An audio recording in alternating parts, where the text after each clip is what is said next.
Et si nos différences, au lieu de séparer, étaient en fait la clé pour créer des liens plus forts? C'est un peu la question que pose un projet assez fascinant qui s'appelle IDM. Aujourd'hui, on va plonger ensemble dans leur manifeste pour décortiquer leur vision, leur grand pourquoi. Alors, tout part de cette question, qui peut paraître simple, mais qui est en fait hyper profonde. Et si nous pouvions améliorer nos vies ensemble? C'est une aspiration qu'on ressent un peu tous, je crois, ce besoin de connexion, surtout dans un monde qui nous pousse parfois à l'isolement. Et c'est là que le projet IDEM entre en jeu. Il ne se contente pas de poser la question, il propose une réponse. Pas juste une petite idée en l'air, non, un véritable cadre de pensée, une sorte de mode d'emploi pour repenser nos relations aux autres. Pour ça, leur philosophie est découpée en 5 piliers, 5 grandes étapes qui s'enchaînent logiquement. On a la vision, le but, l'ambition, la conviction et pour finir le projet. C'est le chemin qu'on va suivre ensemble pour bien tout comprendre. Allez, on commence par le commencement, la base de tout, la vision. C'est l'idée fondatrice, le socle sur lequel tout le reste va se construire. Et cette vision, elle tient en quelques mots, mais ils sont puissants. Réunir dans la différence.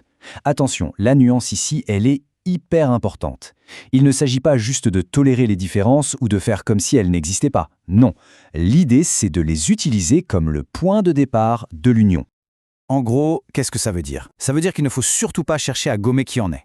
Au contraire, c'est l'idée que nos parcours, nos origines, nos personnalités, tout ça, ce ne sont pas des obstacles. Ce sont les ingrédients qui rendent les relations humaines plus riches, plus fortes, plus vivantes. Ok, la vision est posée. C'est beau. Mais une vision, si elle ne mène à rien de concret, ça reste un rêve. Alors, quel est le but, l'objectif tangible derrière tout ça? Comment est-ce que cette union dans la différence peut vraiment créer de la valeur? Le but, c'est de générer des synergies relationnelles improbables. J'aime beaucoup ce mot, improbable. Parce que l'idée, ce n'est pas simplement de connecter des gens qui se ressemblent déjà, c'est de provoquer des rencontres inattendues, de créer des ponts entre des univers qui, à première vue, n'ont rien en commun. C'est là que la magie opère. Et c'est quoi cette fameuse synergie relationnelle? Eh bien, ce n'est pas un concept fumeux. C'est cette petite étincelle, ce moment presque magique où une rencontre crée quelque chose de plus grand que les individus séparés. Ça peut être une nouvelle idée, une amitié qui naît, une opportunité. C'est le fameux 1 + 1 = 3. Bon, on a la vision, on a le but. Maintenant, il faut l'état d'esprit qui va avec, non? C'est justement le rôle des 2 piliers suivants qui sont très liés, l'ambition et la conviction. L'ambition, c'est d'oser donner plus de sens à chaque moment. Et le mot-clé ici, c'est oser. Ça sous-entend que le sens, ça ne tombe pas du ciel. C'est un choix actif, c'est une décision qu'on prend de transformer un instant banal en quelque chose qui a de la valeur.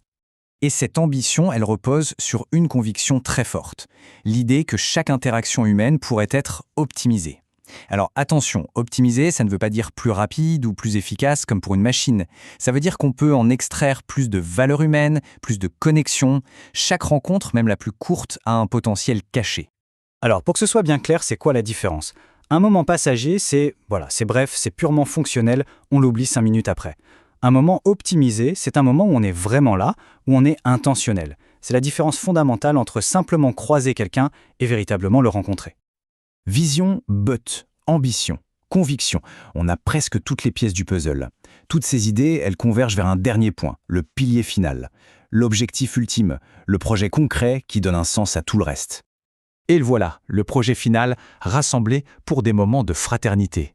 C'est un mot fort, fraternité. C'est l'aboutissement de toute la démarche, c'est le but du jeu si on veut. C'est vers ça que tout le reste tend. Alors, fraternité, ça peut sonner un peu grandiloquent, mais ici, c'est défini de manière très concrète. C'est quoi? Ce sont des expériences partagées, du soutien mutuel, de la connexion authentique. C'est ce sentiment d'appartenance et, au final, un bien-être qui est collectif. C'est la synergie dont on parlait, mais appliquée à grande échelle.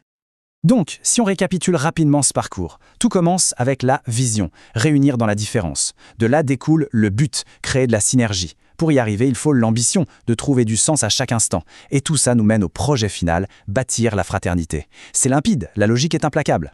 Et tout ça, ça se résume dans un slogan que je trouve assez génial, #IDEM, la vie d'hier en mieux.